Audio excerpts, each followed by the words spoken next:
línea de exposiciones que se nos ha ido pidiendo en estos días, en estas fechas de diferentes instituciones.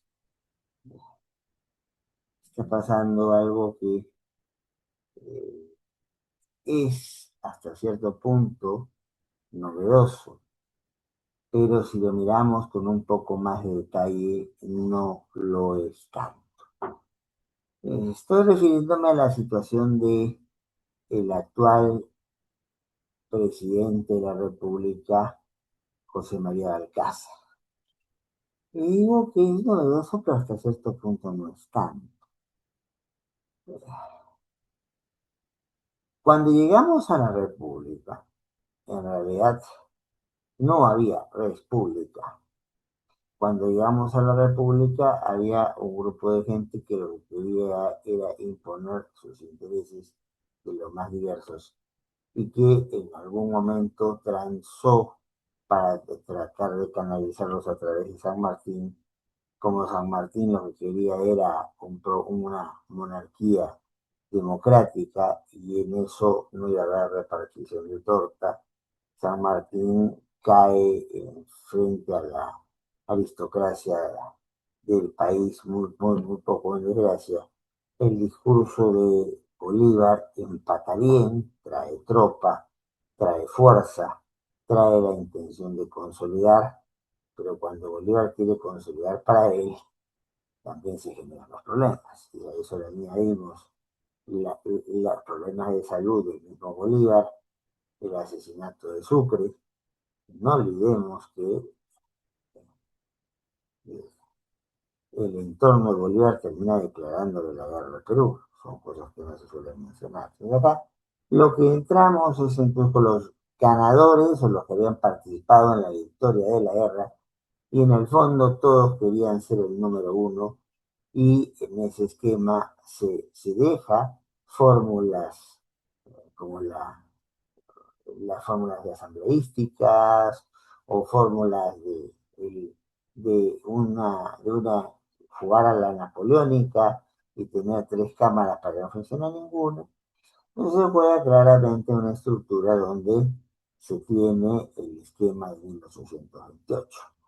El presidente manda, el presidente es el que tiene el grueso del poder, se divide el poder, la cuota de decisión que tienen en el Senado y diputados, sin criterios muy claros, casi siempre con la idea de vamos a reflexionar y vamos en el Senado y vamos a empujar diputados, que en realidad es una mala comprensión del famoso discurso de Benjamin Franklin a George Washington.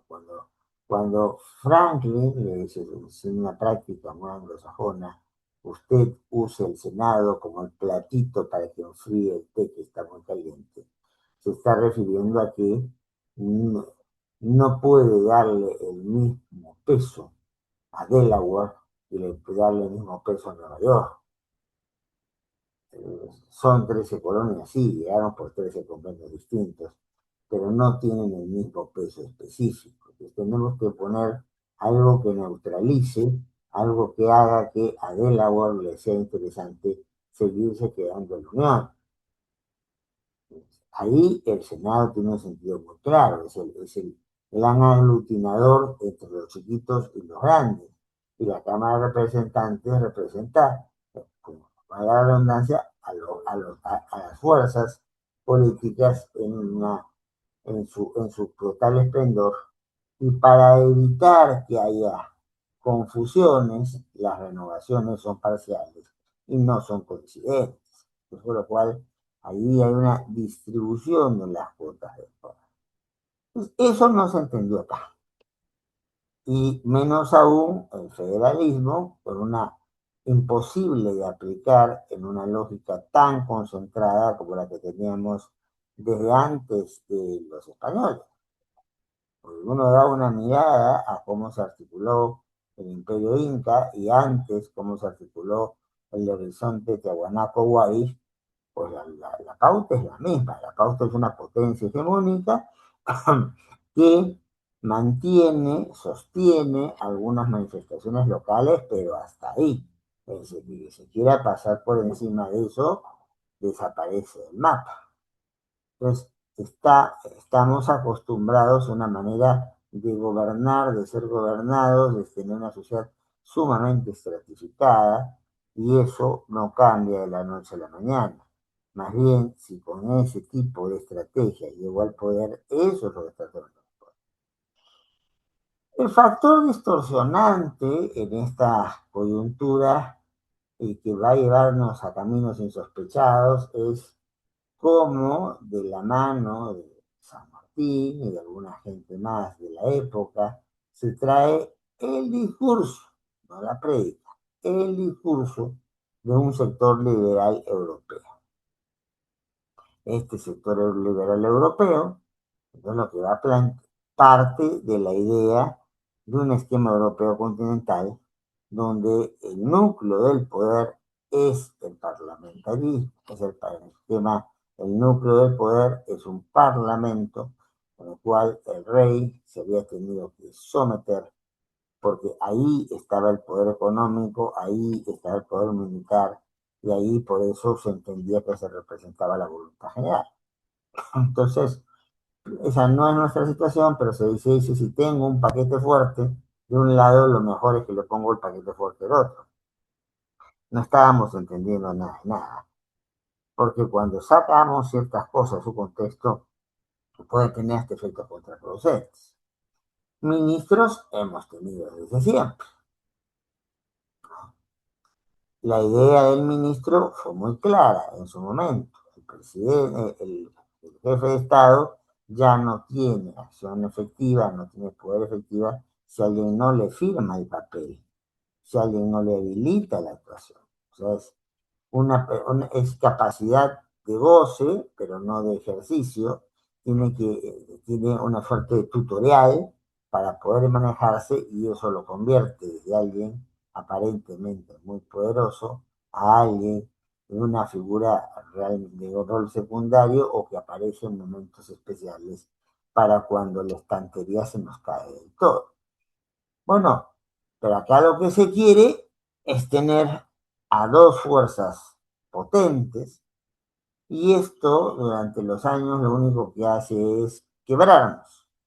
Nos hace quebrarnos porque cuando se quiere utilizar elementos del parlamentarismo, no triunfa ni el presidente ni las fuerzas de carácter liberal, triunfa el caudillismo militar. Y esto se ve muy claro y tiene una etapa que se va a cerrar claramente la discusión de liberales conservadores, con intelectuales como Bartolomé Herrera de un lado, los hermanos Gálvez de otro, eh, con una oportuna salida de Castilla, que antes que todo era un militar práctico, pero Castilla se muere, no puede revertir lo que se veía venir, la hegemonía chilena en el Pacífico Sur, y nos encuentra completamente divididos. Pasamos a otro momento de la historia donde estos problemas de fondo, de falta de red pública, no se resuelven. Se crea una república ficticia, aristocrática, para un cierto sector de la población, donde otra vez el presidente vuelve a consagrarse, a fortalecerse, porque una jugada de hierro es hacer coincidir las elecciones presidenciales con las elecciones congresales.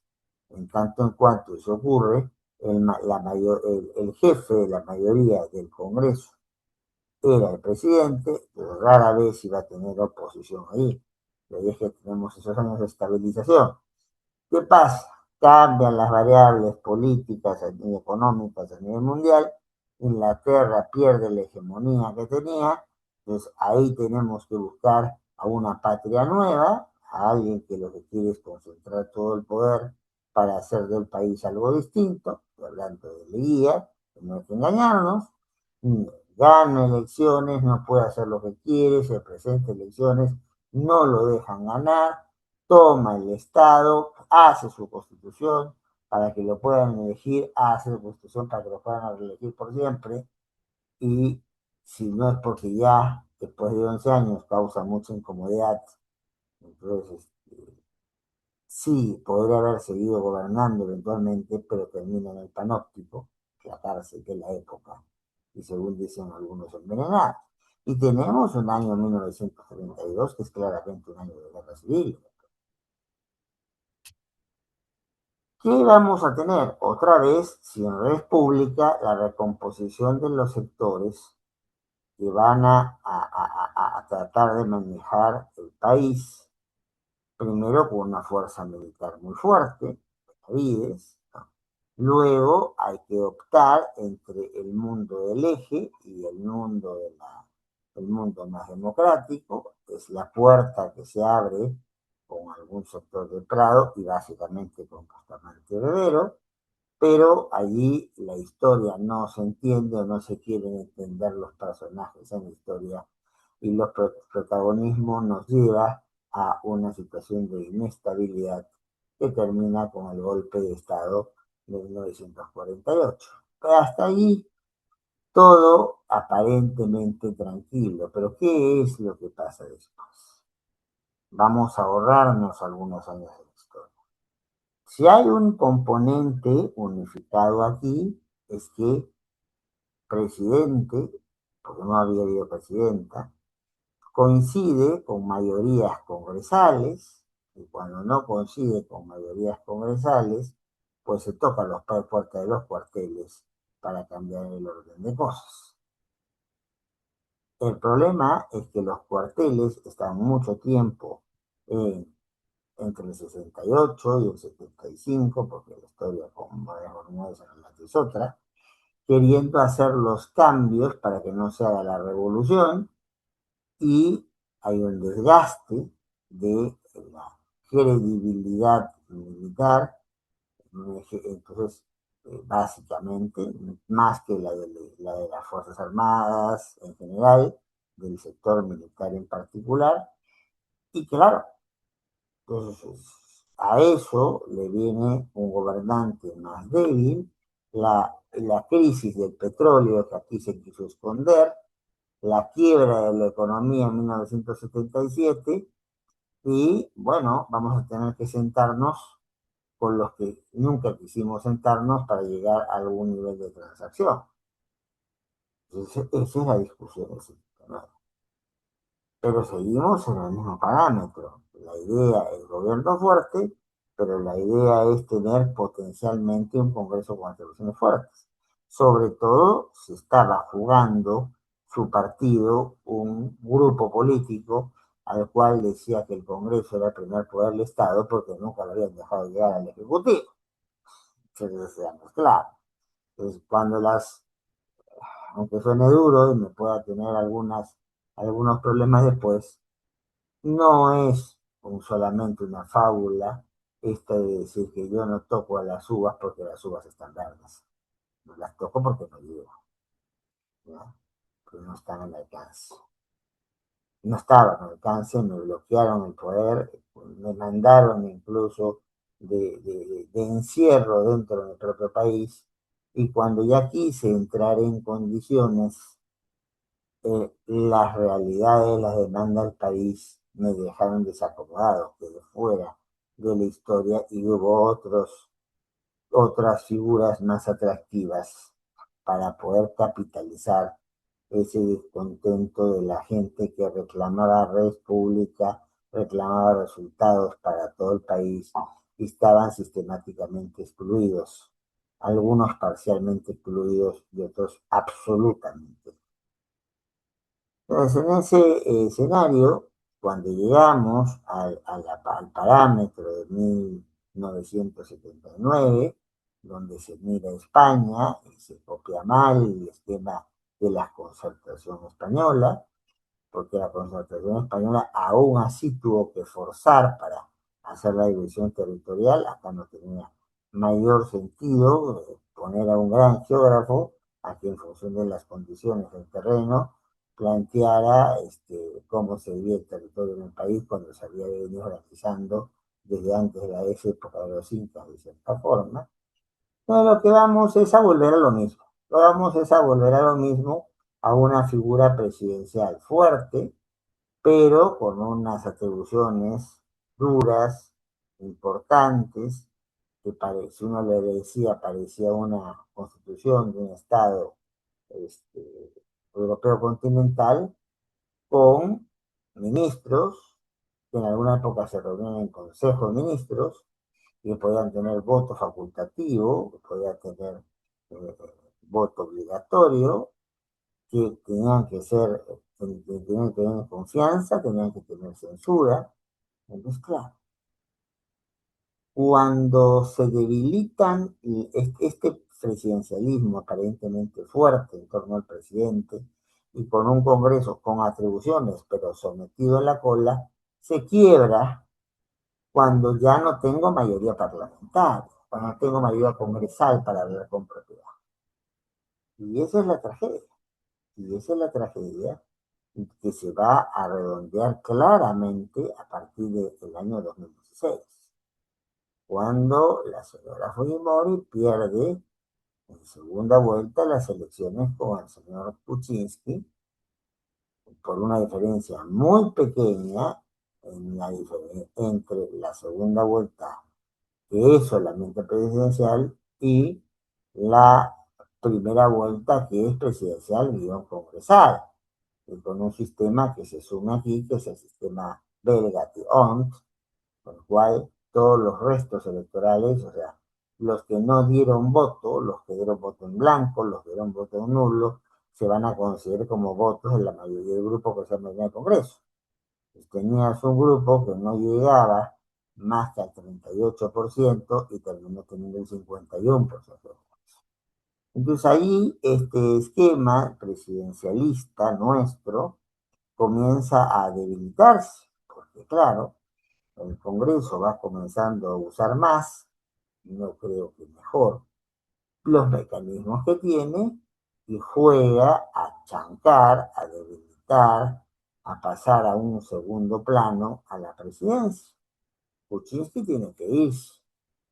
Vizcarra da el grito de guerra, los disuelve aprovechando un resquicio de la Constitución, pero comete dos enormes errores: su no posternar una lista propia para el Congreso y luego las actuaciones eh, poco afortunadas, por decirlo menos, para manejar algunas coyunturas. Ahora estamos viendo las coyunturas de antes de su presidencia, pero cuando fue gobernador regional, pero pues no cabe duda alguna que la coyuntura del COVID durante la presidencia de Vizcarra fue bastante más manejada.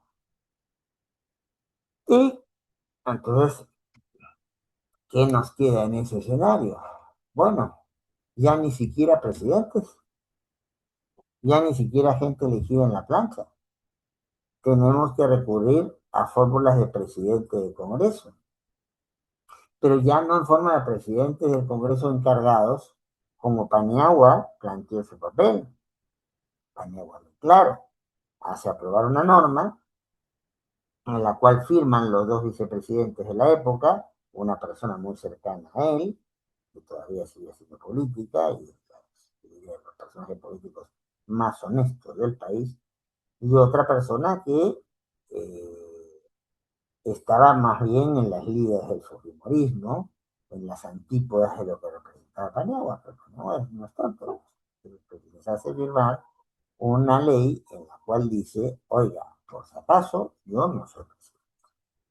Yo soy un congresista más, al cual se le está encargando esta responsabilidad. Entonces, con lo cual, si ya el Congreso iba teniendo predominancia por las atribuciones que tenía, si el presidente era un congresista más, ¿cómo oponerse a ese presidente? Si después de esa elección tanto a Toledo como a Humala se les quiebran rápidamente por problemas internos de sus agrupaciones, sus mayorías congresales.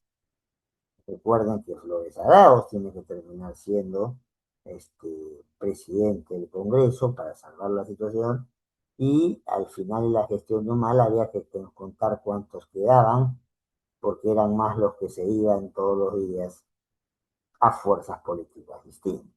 Entonces, el punto de quiebre llega con la elección de Kuczynski.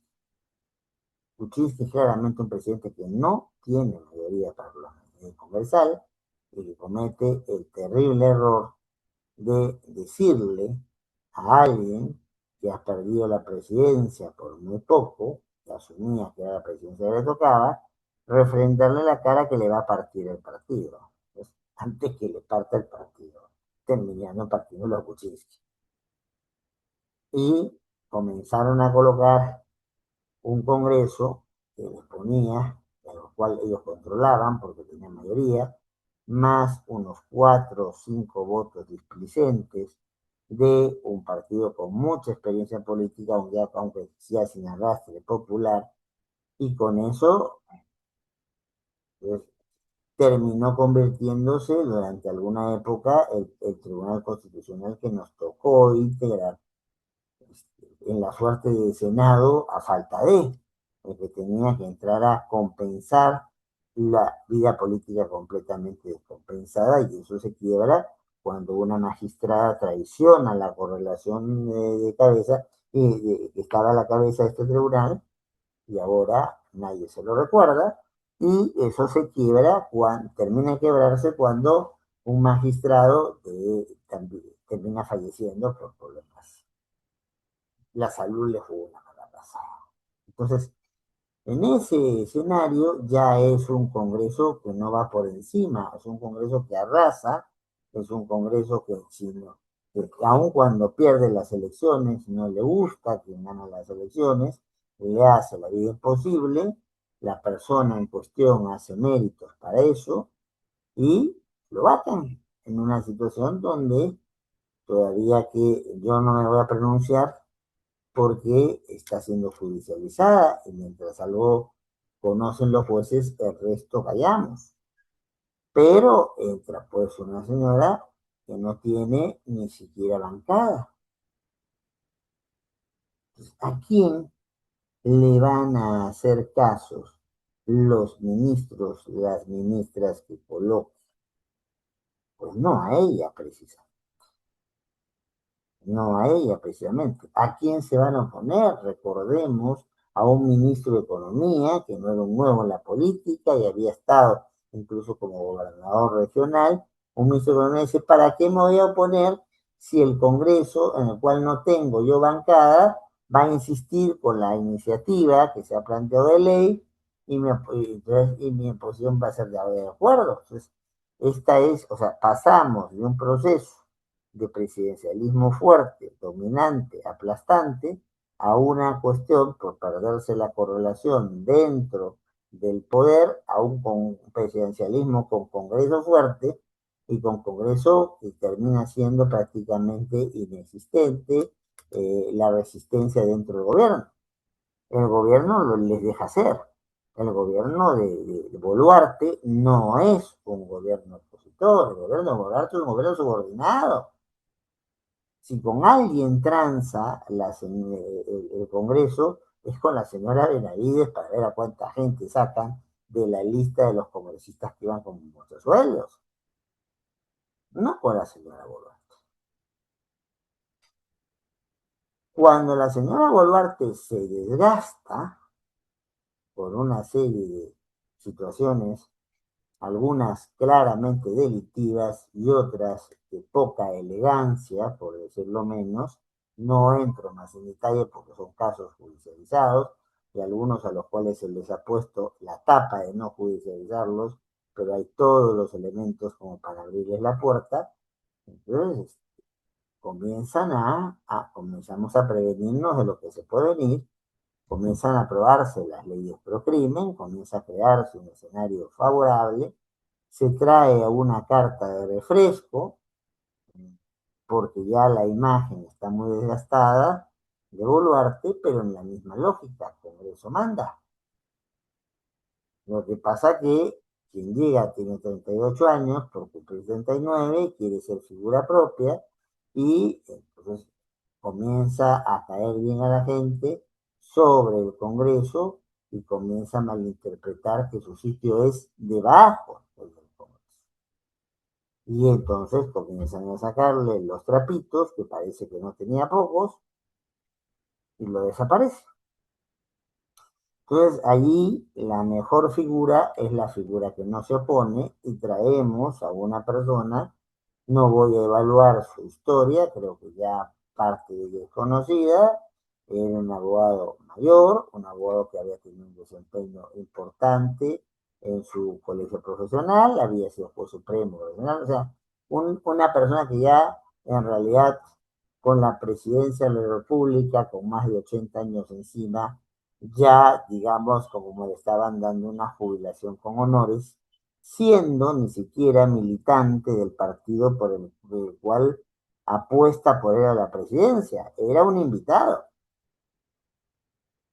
Entonces, si ya la presidenta no tenía control, si el encargado de la presidencia no sabía cómo hacerse proteger porque se expuso y no tuvo la habilidad de imponer, como si lo hizo Paniagua, como de alguna manera lo manejó Sagasti, el hecho de que ellos eran figuras que se debían sí al Congreso, pero no estaban subordinadas al Congreso porque tenían otras responsabilidades, pues te pasan por encima y es la correlación de turno del Congreso quien impone a quien es presidente y no solo a quien es presidente, sino a quien es gabinete. Y esto es lo más grave de esta crisis ministerial. Antes, las crisis ministeriales eran porque los ministros estaban previstos y las ministras para proteger al presidente. Era el fusible presidente. Leamos, si no, el clásico contexto de Villarán, ¿no? El ministro es útil en tanto y cuanto defienda al presidente. Pero ¿a quién le va a preocupar defender a un presidente si el presidente no manda? Si el presidente ni siquiera es presidente, el presidente es una subordinada para que no la saquen del cargo y que ahora vive escondida, ¿no? O era un encargado de la presidencia, ni siquiera de un grupo mayoritario en el Congreso, o si era un grupo con alguna cobertura en el Congreso, era un invitado. Entonces, en ese contexto se entiende cómo ya las cosas se salen completamente del libreto. Se entiende cómo ahora ya la crisis no es que los ministros se, comillas, queman, se hacen fusibles por presidente. No, no, no. Se hacen fusibles para cubrir el interés de quien manda. El interés de quien manda es quien tiene la correlación en el Congreso para mandar. Y quien presiona a esa congregación, esa concentración del Congreso para mandar. Ese es quien manda. Y en un juego geopolítico en el cual China avanzó mucho en ciertas cuestiones comerciales, Estados Unidos buscaba un contrapeso militar y con la actitud, hay que decirlo, soberbia de Trump y los embajadores políticos, nos ponen una cuestión que es surrealista. O sea, presidente no quiere, está bien, expresa tarde y de manera poco clara que no quiere comprar ni 12 ni 20 aviones que supuestamente llegan en el 2029, 2030 y que ahora nos han tenido un adelanto de ese modelo de aviones paseando por Lima para entretener a todo el que quiera ser entretenido y no darse cuenta de los problemas. Pero el tema es, nuestro modelo, guste o no, sigue con una base presidencialista. Y la base presidencialista está en el artículo que establece qué cosas hace el presidente de la República. Y cuando el 118 nos dice que una de las cuestiones que hace el presidente de la República es dirigir la política de gobierno, entonces yo entiendo, yo he sido funcionario público muchos años, que no puedo hacer todos los contratos, que no estoy ni en capacidad ni física, ni técnica, ni operativa de hacerlo, pero que no se puede hacer una coordinación de 3.500 millones de dólares que va a comprometer mi matriz militar, ¿ya? Entonces, porque al tener ese tipo de aviones, voy a tener que tener cierto tipo de tropas y cierta coordinación también para lo que son naves, estoy hipotecando mi defensa a un país en alguien que había jugado siempre a una lógica de neutralidad. No, no, no, ya nos echamos con todo. Y esa decisión, que es probablemente de las decisiones más importantes que se pueda tener en la política de un país, se ningunea absolutamente. Se juega con una cuestión de plazo, se le hace firmar un papel que él cree que es por otra cosa, según dice, ¿ya? Y el trámite va avanzando y cuando en un momento dice, pues yo no quiero, incluso sale a declarar, creo que esto es más oportuno, que lo haga el gobierno siguiente, lo sale a declarar por convicción o porque algún amigo suyo que está en la clandestinidad le manda un mensaje diciéndole que te pueden pasar cosas feas y cosas raras si es que no apoyas, bueno, lo que fuera. Pero lo cierto, lo real, es que por ahí vienen los tiros de los programas. Y el presidente queda desairado. ¿Por qué? Porque sin que le hayan, sin que él pueda controlarlo, ya se hace el desembolso, se perfecciona las partes del contrato, se tiene al embajador de los Estados Unidos portándose como un virrey, diciéndonos qué es lo que tenemos que hacer y sentándose hasta que saque el resultado que quiera en Palacio de Gobierno. Entonces comenzamos a vivir una realidad dual, o sea, hay un esquema que formalmente manda, pero un esquema que es el que realmente manda. El presidente tiene las atribuciones, pero en los hechos ha sido por no tener correlación política propia, porque la correlación política responde a intereses muy puntuales, y en esos intereses, si no está la movida del presidente, el presidente no cuenta, entonces tenemos de alguien que fue el dueño del kiosco a convertirse, en el mejor de los casos, en un invitado a tomar un asientito. Y eso es lo que le han hecho sentir. Vean si no las declaraciones que ha hecho el viernes para un semanario. Esto se ha hecho completamente en mis espaldas. El problema que crea es que en un espacio donde la institucionalidad ya es débil,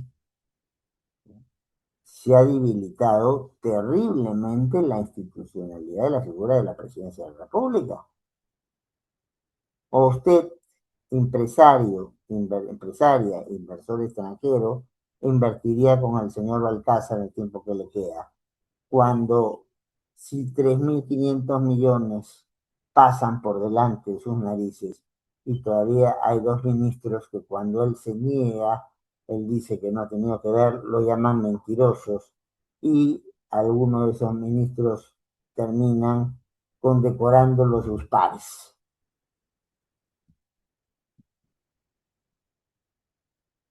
Yo no estoy diciendo que la actuación de Balcázar esté bien. Obviamente no es una atribución propia de un presidente estar detrás de todos los contratos que se suscriban. Todo lo que está en la función pública sabe que no la máxima autoridad en una entidad es la que firma los contratos y menos la que los negocia. Y que en muchos casos esto hasta se puede encargar. El problema no es eso, el problema es que se le ha perdido el respeto a la institución de la presidencia. El problema es que se puede actuar de espaldas sin conocimiento a quien la misma Constitución instituye como la persona que tiene que liderar la política pública del país. No estamos hablando de un jefe de Estado que va a los viajes por el mundo a representar, a poner la cara del país. No, estamos hablando del líder de la política de gobierno. Y yo no puedo ser líder de la política de gobierno si se está comprometiendo toda la dinámica aérea y de costado toda la dinámica de las Fuerzas Armadas, y a mí me escuchan un rato, me tiran a un costado y después si quiero decir algo me dicen mentiroso. Y lo peor de todo es que probablemente el desgaste sea inevitable y en el corto plazo no pase gran cosa. Pero queda un antecedente funesto. ¿Por qué creo que va a pasar poco? Porque claro, estamos muy cerca de las próximas elecciones, ya hemos hecho muchos cambios de presidente.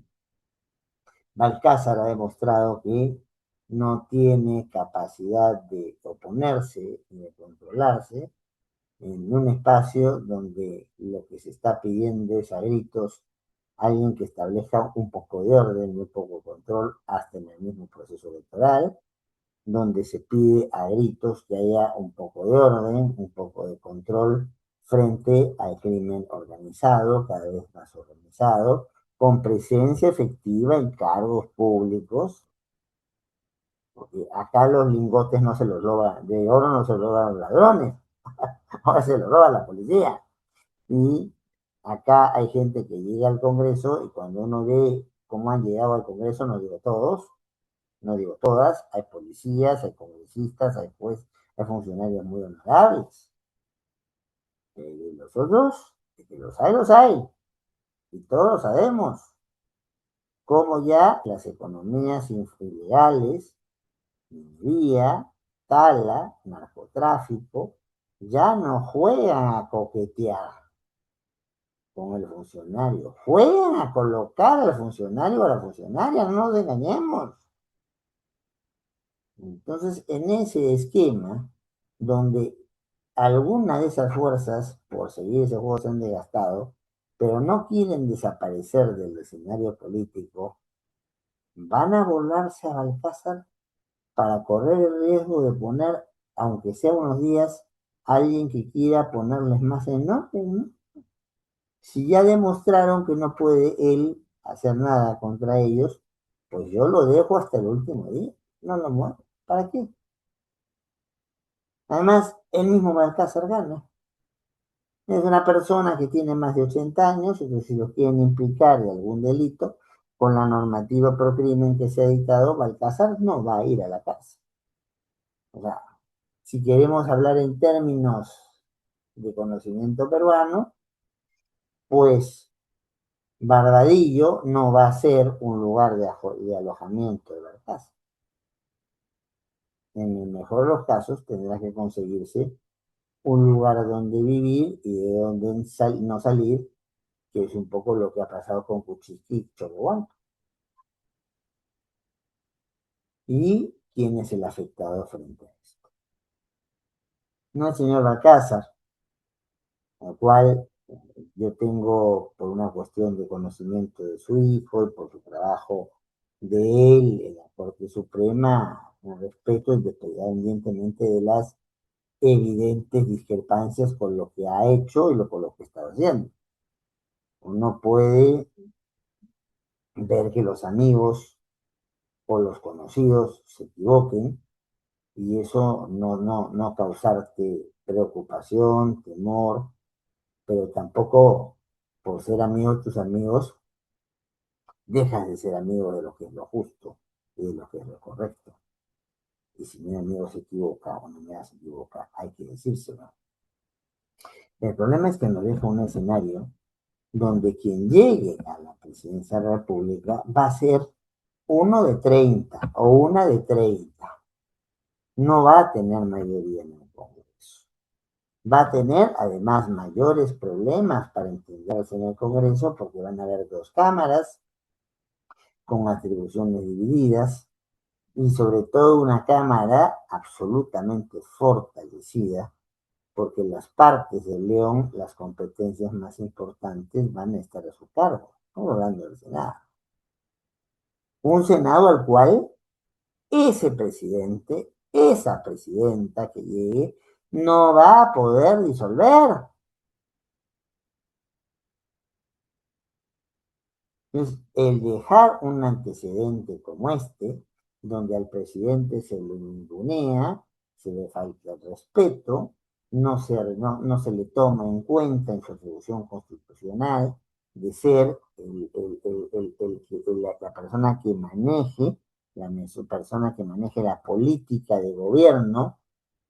Si no se dice, bueno, hay tareas que tienes que hacer, no pasas estas tareas, y una cosa es ser parte de un equipo y otra cosa que la misma norma normal, un día que tú eres el jefe del equipo o responsable del equipo. Y eso es lo que no se está dando. Por eso es preocupante la situación.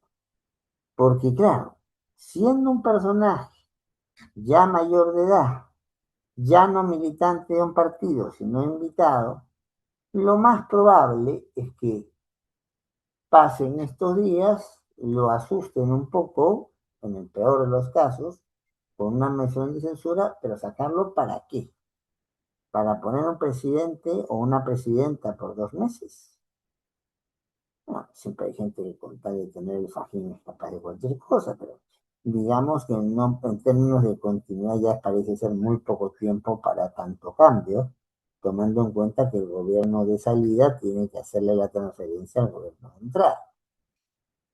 Entonces, si lo dejan, le están haciendo un favor y no va a levantar uñas para reclamar el espacio. Si no lo dejaran, ¿qué capacidad organizativa tiene como para generar una oposición de él cuando sus propios ministros, la propia gente que él convalidó, ha actuado a sus espaldas? ¿Ya? Y cuando el grupo político al cual lo invitó a que ingresara al Congreso ha sacado una votación de calidad de otros. Y este es un problema. ¿Qué pasa si, como todo indica, llegamos a una primera vuelta electoral que va a ser la única vuelta congresal, donde difícilmente quien llegue a la presidencia de la República va a tener, puede ser en el mejor de los casos, mayoría relativa, pero va a estar muy lejos, pero muy lejos de tener mayoría absoluta en el Congreso, tanto en diputados como en senadores. Los ministros, las ministras, cuando tengan que dar cuenta de acciones, porque ellos son los responsables políticos, ¿de quién se van a preocupar más? ¿De alguien que en el peor de los casos le dirá se va del cargo? ¿O alguien que le pueda abrir acusaciones constitucionales y hacer la vida imposible hasta el final de su existencia? Esto que está ocurriendo no es una crisis cualquiera. Es el cierre de una etapa y es ejemplificada con una figura a la cual no tiene los dientes, ¿ya?, que debería tener un presidente de la República para defender mínimamente sus competencias. Y que en el mejor de los casos, como invitado que es, y como un esquema de una persona mayor que es, su situación va a ser la de sobrevivir sin terminar sus últimos días en espacios incómodos. Y para hacer eso, se va a tener que tragar muchos sapos. Y para que eso camine, va a dejar el antecedente de que esa es una línea a trabajar en el futuro. Duele decirlo, pero estamos en un proceso en el cual cuando las instituciones, es bueno que las instituciones existen, es mejor que las instituciones se respeten, es mejor que las instituciones canalicen sus problemas a través de canales establecidos y si esos canales no son buenos, ir jugando a negociaciones o a reforma de los canales.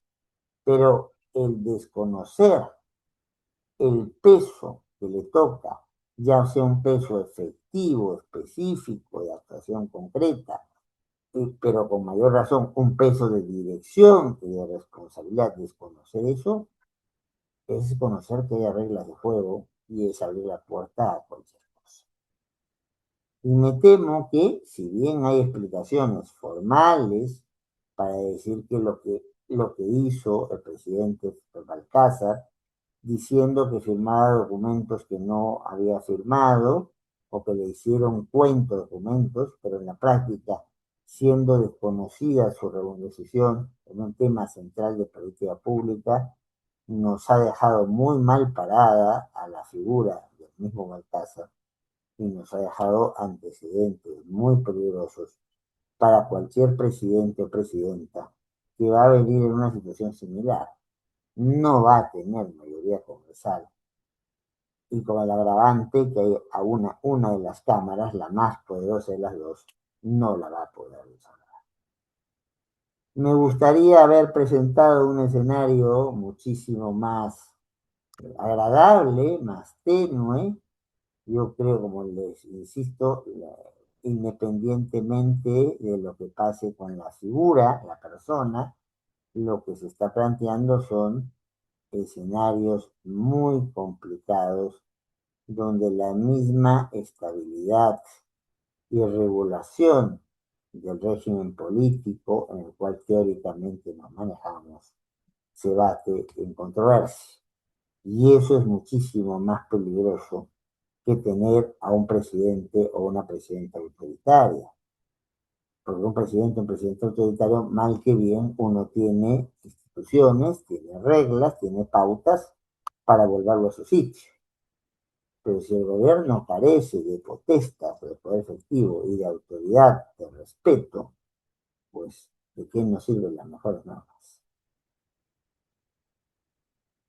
Muchísimas gracias por la posibilidad de haber intervenido. Sé que esto se está grabando y con todo gusto, si hay preguntas que se me hacen llegar, las haré llegar lo más pronto, sus respuestas lo más pronto que se pueda. Hasta siempre.